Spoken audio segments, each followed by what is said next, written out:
अस्सलाम वालेकुम बेटा, हाउ आर यू।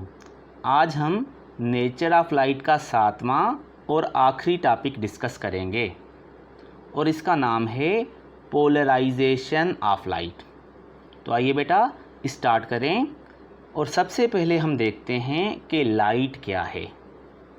तो बेटा light is an electromagnetic wave in which electric and magnetic fields vibrate simultaneously eight right angle.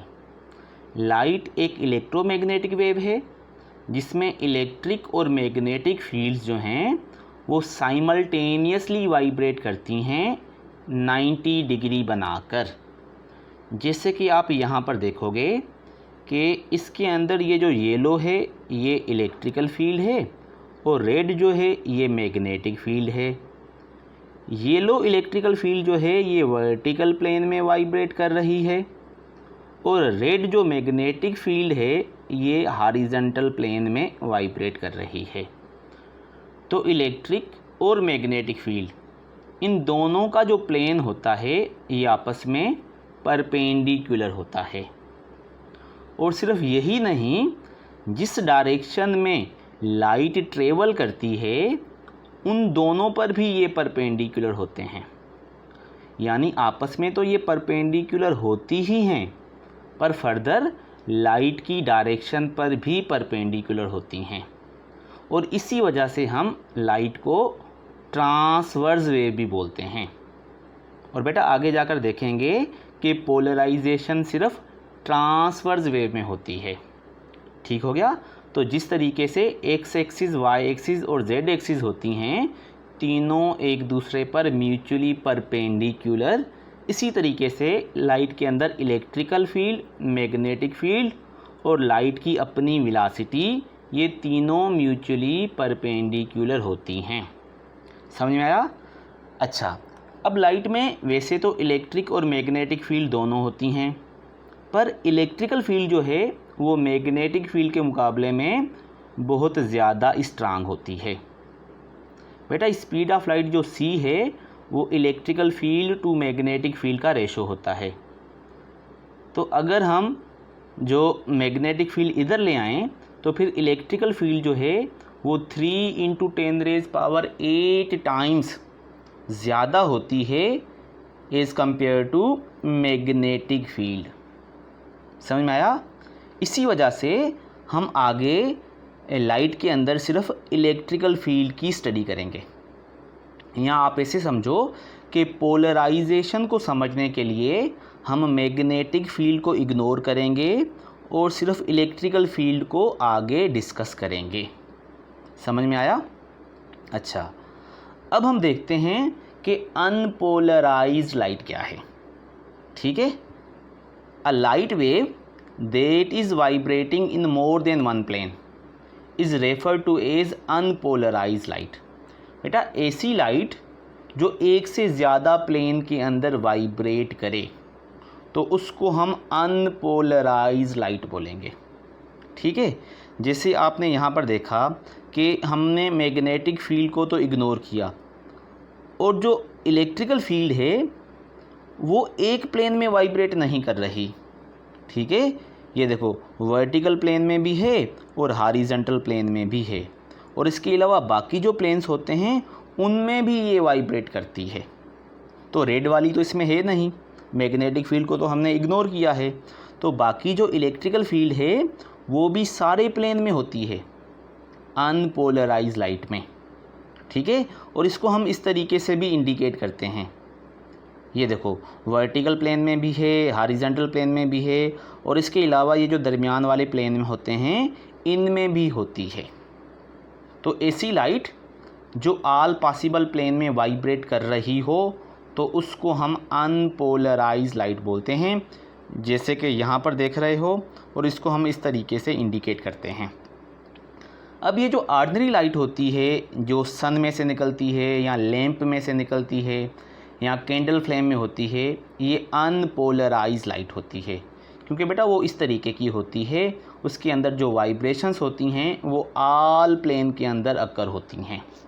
ठीक हो गया। तो अनपोलराइज्ड लाइट को आपने देखा अब हम देखते हैं कि पोलराइज लाइट क्या है। Polarize light wave are light waves in which the vibrations occur in a single plane. बेटा एसी लाइट जिसमें वाइब्रेशन एक ही प्लेन के अंदर अकर हों तो हम उसको क्या बोलते हैं, पोलराइज लाइट। कैसे? जैसे आप यहाँ पर देख रहे हो कि ये देखो, ये येलो वाली इलेक्ट्रिकल फील्ड जो है ये एक ही प्लेन में वाइब्रेट कर रही है, सिर्फ वर्टिकल प्लेन है, इसके अलावा कोई और प्लेन नहीं है। तो जब लाइट एक ही प्लेन में वाइब्रेट करती है तो हम उसको पोलराइज लाइट बोलते हैं। ठीक हो गया? तो पोलराइज और अनपोलराइज लाइट को आपने देखा, और अब हम देखते हैं कि पोलराइजेशन को कैसे अचीव किया जाता है या प्रोसेस ऑफ पोलराइजेशन क्या है। तो बेटा सबसे पहले तो हमारे पास अनपोलराइज लाइट होती है जो किसी ऑर्डिनरी सोर्स में से हमें मिलती है, और इसकी निशानी क्या है कि लाइट सारे प्लेन के अंदर वाइब्रेट करती है। ये जो डिफरेंट कलर हैं ये डिफरेंट प्लेन को इंडिकेट करते हैं। ठीक है, यानी ये जो अनपोलराइज लाइट है ये इस ऑरेंज प्लेन में भी है, फिरोज़ी प्लेन में भी है, येलो प्लेन में भी है, और इसके अलावा और भी काफ़ी सारे प्लेन होते हैं। यहाँ पर सिंप्लिसिटी के लिए हमने सिर्फ 3 शो किए हैं। सही है? तो ये जैसे पंखे के ब्लेड होते हैं ना चारों तरफ, इसी तरीके से हम इन प्लेन को इमेजिन कर सकते हैं। अब इस अनपोलराइज लाइट को जब हम किसी पोलराइज़र में से गुजारेंगे, ठीक है, ये आपकी क्या है, अनपोलराइज लाइट, यानी unpolarize light vibrating in all planes. और जब हम इसको पोलराइज़र या किसी क्रिस्टल में से गुजारेंगे तो फिर क्या होगा, सिर्फ एक प्लेन की वाइब्रेशंस आगे जाएंगी और बाकी जो प्लेन्स हैं वो पीछे ही रुक जाएंगे, वो आगे पास नहीं होंगे। एक ही प्लेन आगे जाएगा जिसकी वाइब्रेशन इस लाइनों के साथ पैरेलल होंगी। अगर ये लाइनें हॉरिजॉन्टल हैं तो सिर्फ हॉरिजॉन्टल प्लेन आगे गुजरेगा, अगर बेटा वर्टिकल हैं तो वर्टिकल प्लेन वाली वाइब्रेशंस आगे गुजरेंगी और बाकी सारे जो प्लेन्स हैं वो पीछे रह जाएंगे। ठीक हो गया? तो नोट करने वाली बात क्या है कि प्लेन ऑफ पोलराइज्ड लाइट, इस पोलराइज्ड लाइट का ये जो प्लेन है is same as that of the lines in the polarizer. इस पोलराइज़र के अंदर जो लाइंस का प्लेन होता है वही प्लेन होता है इस पोलराइज्ड लाइट का।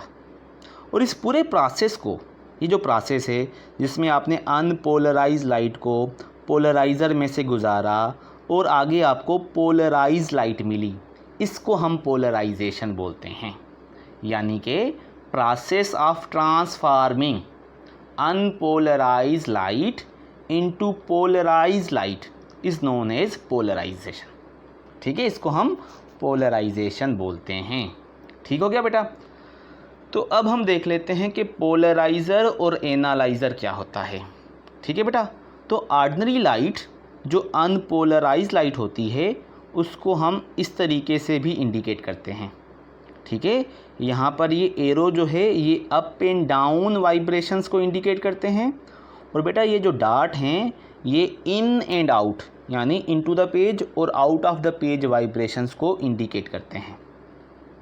जब हम इस ऑर्डिनरी लाइट को जो ज़्यादा प्लेन्स में वाइब्रेट कर रही है हम किसी क्रिस्टल में से गुजारेंगे जिसको हम पोलराइज़र भी बोलते हैं, तो बेटा इसमें से गुज़रने के बाद एक प्लेन की वाइब्रेशंस आगे निकल जाएंगी और दूसरे प्लेन की वाइब्रेशन जो हैं वो पीछे रुक जाएंगी। और कौन सा प्लेन आगे जाएगा? जिसका प्लेन इस क्रिस्टल की लाइनों के प्लेन के साथ पैरेलल होगा। तो देखो इसमें लाइनें वर्टिकल हैं तो वर्टिकल वाइब्रेशंस आगे निकल गई और हॉरिजॉन्टल इन एंड आउट जो है वो पीछे रुक गई। तो फिर इस क्रिस्टल को हम क्या बोलते हैं? पोलराइज़र, क्योंकि ये पोलराइजेशन करवाता है। अच्छा, अब जब वंस लाइट पोलराइज्ड हो जाती है तो हम इसको क्या बोलते हैं? प्लेन पोलराइज्ड लाइट, क्योंकि ये एक प्लेन में अब आ जाती है। उसके बाद हम एक दूसरा क्रिस्टल यूज़ करते हैं जिसको हम एनालाइज़र बोलते हैं, क्योंकि ये एनालाइज करता है। अगर ये क्रिस्टल एनालाइज़र वाला पोलराइज़र के साथ पैरेलल है, यानी दोनों की लाइनें एक दूसरे के साथ पैरेलल हैं, तो बेटा इसमें से गुज़रने वाली लाइट आगे भी गुज़र जाएगी। ठीक है। और अगर जैसे यहाँ पर आप देख रहे हो कि हुआ क्या है कि आपने अनपोलराइज लाइट, जिसको हमने ए से इंडिकेट किया या फिर बेटा ए से इंडिकेट किया, इसको आपने पोलराइज़र में से या क्रिस्टल में से या पोलराइजिंग फ़िल्टर में से गुजारा, तो आगे एक ही प्लेन की लाइट ट्रांसमिट हुई है और बाकी सारे जो प्लेन्स हैं वो पीछे रह गए हैं। ये जो ब्लैक वाले जितने भी प्लेन्स हैं ये पीछे रह गए हैं और सिर्फ रेड वाला वर्टिकल प्लेन आगे ट्रांसमिट हुआ है, क्योंकि इस पोलराइजिंग फ़िल्टर में जो लाइनें होंगी वो वर्टिकल प्लेन में होंगी, इसलिए वर्टिकल प्लेन वाले को इसने आगे छोड़ दिया। सही है। अब इसी तरीके से एक एनालाइज़र जो है, अगर हम इसको इसके साथ पैरेलल ना रखें, यानी पोलराइज़र अगर वर्टिकल है और एनालाइज़र अगर हॉरिजॉन्टल है, तो इन दोनों के दरमियान में एंगल कितनी हो जाएगी? 90। तो फिर याद कर लो कि पोलराइज़र जो लाइट को ट्रांसमिट करेगा वो वर्टिकल प्लेन में होगी, और क्योंकि इसकी लाइनें हॉरिजॉन्टल हैं तो फिर ये प्लेन पोलराइज लाइट जो इस पोलराइज़र में से गुज़र गई है वो इसमें से नहीं गुज़रेगी, आगे नो लाइट होगी। इसी वजह से हम इसको एनालाइज़र बोलते हैं, क्योंकि ये एनालाइज़ करता है कि लाइट वाकई ही पोलराइज हुई है या नहीं हुई, और ये पोलराइज़ करता है। ठीक है, इसी वजह से हम इसको पोलराइज़र बोलते हैं। ठीक हो गया। अब हम देखते हैं कि हम पोलराइजेशन किन मेथड के ज़रिए कर सकते हैं। Methods of polarization. तो बेटा पोलराइजेशन के काफ़ी सारे मेथड्स हैं, काफ़ी तरीके हैं, जैसे कि वैरायटी सारे मेथड्स हैं, जैसे कि पोलराइजेशन बाय सिलेक्टिव एब्जॉर्प्शन होती है या बाय ट्रांसमिशन होती है, पोलराइजेशन बाय रिफ्लेक्शन भी होती है, पोलराइजेशन बाय रिफ्रैक्शन भी होती है। पोलराइजेशन जो है हम स्कैटरिंग के ज़रिए भी कर सकते हैं और हम इसको डबल रिफ्रैक्शन के ज़रिए भी कर सकते हैं। तो कभी कभी इस तरीके का भी एमसीक्यूज़ आता है कि हम किन किन तरीक़ों से पोलराइजेशन कर सकते हैं। वैसे तो बेटा ये सारा एक डिटेल में टॉपिक है अलग अलग, यानी सिलेक्टिव एब्जॉर्प्शन के ज़रिए इसके सारे लॉ हैं, इन पर फार्मूले बनेंगे जो हमारे जो सिलेबस है उसमें नहीं है। तो हमने सिर्फ ये याद करना है कि पोलराइजेशन किन तरीक़ों से होती है। ठीक हो गया। आगे चलते हैं और अब हम फाइनली एप्लीकेशंस देख लेते हैं कि पोलराइजेशन को हम कहाँ कहाँ पर यूज़ करते हैं। तो बेटा सबसे पहले to determine the concentration of optically active substance such as sugar. Optically active substance की कंसंट्रेशन मालूम करने के लिए, ठीक है, किसी सॉल्यूशन के अंदर ऑप्टिकली एक्टिव मटेरियल किस कंसंट्रेशन में मौजूद है उसको मालूम करने के लिए हम पोलराइजेशन को यूज़ करते हैं। जैसे कि शुगर जो है ये एक ऑप्टिकली एक्टिव मटेरियल होता है। अब आप पूछोगे सर ऑप्टिकली एक्टिव मटेरियल क्या है? ठीक है, मैं आपको बताता हूँ। बेटा होता क्या है कि कुछ ऐसे कंपाउंड होते हैं, ये कंपाउंड है जिसमें से जब हम लाइट को गुजारते हैं, ठीक है, तो उसके अंदर ऑप्टिकल एक्टिविटी होती है। अब वो क्या है? तो देखो मिसाल के तौर पर हमारे पास ये एक प्लेन पोलराइज्ड लाइट है, यानी ये जो लाइट है ये सिर्फ एक प्लेन में वाइब्रेट कर रही है जो वर्टिकल प्लेन है। जब ये प्लेन पोलराइज्ड लाइट किसी ऑप्टिकली एक्टिव मटेरियल में से गुजरेगा, जैसे कि ये एक कार्बन है, सपोज़ करो इसके अंदर 4 एटम्स होते हैं, ये जैसे आप टेट्रावेलेंट बोलते हो 1 2 3 4, तो ये ऑप्टिकली एक्टिव मटेरियल में से जब प्लेन पोलराइज लाइट गुजरती है ना, तो इसका प्लेन ऑफ रोटेशन जो है, प्लेन ऑफ वाइब्रेशन जो है ये रोटेट कर जाता है। पहले ये देखो वर्टिकल था, लेकिन इसमें से गुजरने के बाद ये थोड़ा रोटेट कर गया थ्रू दिस एंगल, तो इसको हम क्या बोलते हैं? Optically active compound. और इस ये जो चीज़ होती है प्रोसेस को हम क्या बोलते हैं? Optic activity. तो ऑप्टिक एक्टिविटी क्या है कि प्लेन ऑफ वाइब्रेशन जो है या प्लेन ऑफ पोलराइजेशन जो है उसको रोटेट करना। और ऐसा तब होता है जब हम लाइट को optically active material such as sugar में से गुजारें। और बेटा इस तरीके से हमें उस ऑप्टिकली एक्टिव मटेरियल की कंसंट्रेशन का पता चलता है। ठीक हो गया।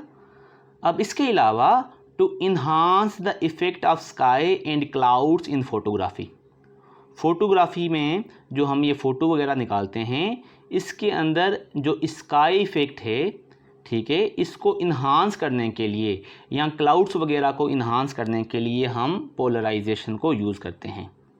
यहाँ पर आप देख सकते हो कि विदाउट पोलराइजेशन आपको स्काई इफ़ेक्ट ऐसा मिलेगा, और जब आप पोलराइजेशन लाइट को यूज़ करोगे तो इसके अंदर क्लाउड और स्काई जो है इसका जो इफ़ेक्ट है ये ज़्यादा इन्हांस हो जाएगा। और बेटा इस किस्म के मेथड में हम जो पोलराइजेशन यूज़ करते हैं उसको हम पोलराइजेशन बाय स्कैटरिंग बोलते हैं। ठीक है, तो फोटोग्राफी में भी हम पोलराइजेशन को यूज़ करते हैं स्काई इफ़ेक्ट और क्लाउड्स इफ़ेक्ट को इन्हांस करने के लिए। इसके अलावा हम जो ग्लासेस वगैरह यूज़ करते हैं, चश्मे वगैरह पहनते हैं, उनके अंदर भी हम पोलराइजेशन को यूज़ करते हैं। जैसे कि हम गाड़ियाँ वगैरह जब चलाते हैं तो सामने वाली जो गाड़ी होती है उसकी लाइट जो है वो हमें काफ़ी तंग करती है, तो इसमें भी हम पोलराइजेशन को यूज़ करते हैं। जैसे कि आप यहाँ पर देखोगे कि ये सूरज में से रोशनी आ रही है या किसी भी सोर्स में से रोशनी आ रही है जो सारे प्लेन में वाइब्रेट करती है, क्योंकि फ़िलहाल ये क्या है, अनपोलराइज लाइट है। ठीक है, तो जब हम पोलराइजिंग ग्लासेस पहनते हैं तो फिर क्या होता है कि एक प्लेन की रोशनी आगे जाती है और बाकी जो अनवांटेड प्लेन की रोशनी होती है वो आगे नहीं जाती, जिसकी वजह से हमें देखने में मसला नहीं होता। रात के टाइम पर गाड़ी वगैरह चलाने में और अनवांटेड जो रिफ्लेक्टेड लाइट होती है वो हमें तंग नहीं करती। ठीक हो गया बेटा। इसी के साथ ये पोलराइजेशन वाला टॉपिक और ये चैप्टर भी कंप्लीट होता है। ठीक है बेटा, अल्लाह हाफिज़।